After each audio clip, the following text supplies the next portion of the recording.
What's good, YouTube? Breaking news: Kawhi Leonard gets traded to the Toronto Raptors. Um, the San Antonio Spurs have traded Kawhi Leonard, Danny Green to the Toronto Raptors for Demar Derozan, Jakob Poeltl, and a protected 2019 first round pick. Toronto's first round pick to San Antonio is protected 1 through 20. A source told ESPN after 1 year it becomes two second round picks. After that, this is a trade that a lot of us didn't really see coming because he wanted to go to LA. He wanted to potentially go to Boston. It was better teams for him to go to, and none of us thought that Toronto would be the team that ended up getting him. Obviously, Isaiah Ujiri made this trade because he felt confident, just like Sam Presti over in OKC to get Paul George down there and convince him to stay. He was able to get that 4 year extension of Paul George, so it ended up working out for OKC. Isaiah is a guy that is a risk taker. He's one of the better GMs in the league, but this is a trade that I don't really see working out in their favor, really, because this team isn't a championship team, even with Kawhi Leonard. Maybe in the East they can get out of the East if they play against Boston or Philly, but other than that, I don't really see a long-term fit here because this team is going to be broken up in the next couple of years as free agents come available. But I will say having Kawhi Leonard and Danny Green as two-way players to this roster, especially in the Eastern Conference. You have OG Anunoby that plays the three. You have Danny Green that now can fill in that shooting guard position, give you some three-point shooting, especially off the dribble. Especially spot up. Then you still have Serge Ibaka at that four that can stretch out the floor, protect the rim. He had fell off a little bit last year, but he's still a quality player. Even though they is paying him $21 million a year, which is ridiculous, he still is a decent player and a guy that knows his role. And I can see him fitting right in with this starting lineup like he did before, even though he did have a bad playoff series. Serge Ibaka was still a quality player last year in the regular season. You got Kyle Lowry still. He's on his last couple years of his contract, even though he just signed the extension. It's not that long. He's a guy that can play great defense and shoot the spot up three. Obviously, you're going to have C.J. Miles coming off the bench. Same with Norman Powell, Pascal Siakam, and you still have Jonas, your starting center, that can set the screens. He's big. He can rebound the ball. Has a solid jumper, solid free throw shooter. Fred VanVleet, you're probably a sixth man off this team. 24 years old, just signed the extension with the Toronto Raptors. And, of course, you have DeLon Wright. So the roster isn't that bad, especially if they play a team-centric ball movement offense like they play in San Antonio. You have a lot of shooters, and you have a lot of floor spacing on this roster. And Kawhi Leonard is a guy that can create shots for others or for himself. He can post up, knock down mid-range jumper, knock down spot-up threes. He got little floaters in the paint, can come off screens and keep the defense honest and moving. Same with Danny Green. But other than that, this team is going to be one of the better teams in the East. But it just securing Kawhi Leonard long term is going to be the problem, especially since the Spurs could have offered, they could have gave him the super max, which will give him 5 years. Instead, you only get Kawhi Leonard for 1 year, and you got to hope that he wants to stay. Toronto is a city that has always been under scrutiny because you don't get that much money on your taxes. Plus, you have a higher living fee in Toronto, so it is harder for superstars to want to go and stay in Toronto. And you had that with DeMar DeRozan. He was committed to Toronto. He wanted to stay in Toronto. He's their all-time leading scorer. They had their best regular season ever with DeMar DeRozan. They got to their first Eastern Conference Finals and won a game, or basically two games, and that was because DeMar DeRozan was down there too. So he gave his all. He helped them get as far as they could. He didn't bring them a championship, but they ended up trading him and taking a risk on getting a guy that's one of the top players in the league in Kawhi Leonard and a significantly better three-point shooter, a significantly better defender, and you get Danny Green alongside that. I'd say for the Spurs, this isn't as bad because you get DeMar DeRozan. They usually say you can't get another superstar in a trade for another star, and they ended up getting DeMar DeRozan.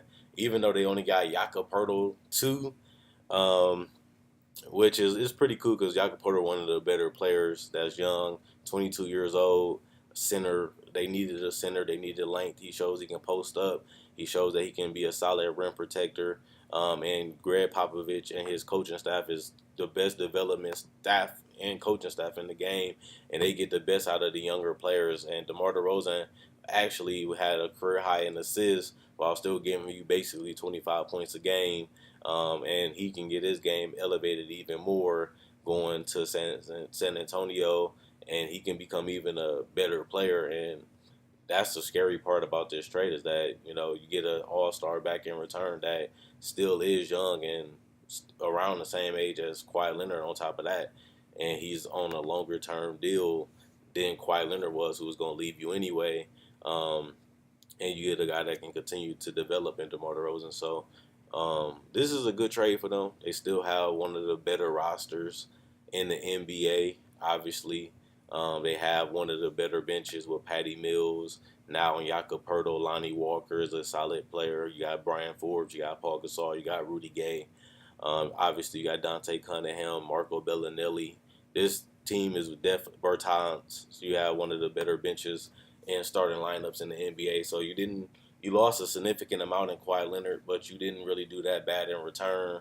And Jakob Poeltl still on a rookie contract, which is still 2 years left or one year. Even if he become a free agent, he's going to be restricted anyway, so they can match any offer or even try to get him an extension before he even has a chance to go in free agency. So with that being said, they got a good chance of keeping DeMar and Yaka in the future if they want to keep both players, of course. But this is as good as the deal they could have got. Of course, you can get Brandon Ingram.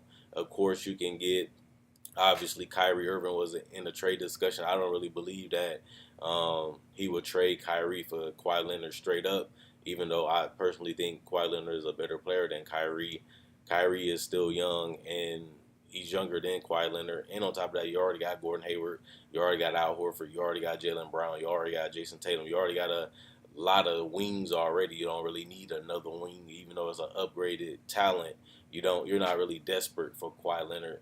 And like I said, anyway, the Spurs end up getting another All-Star in return.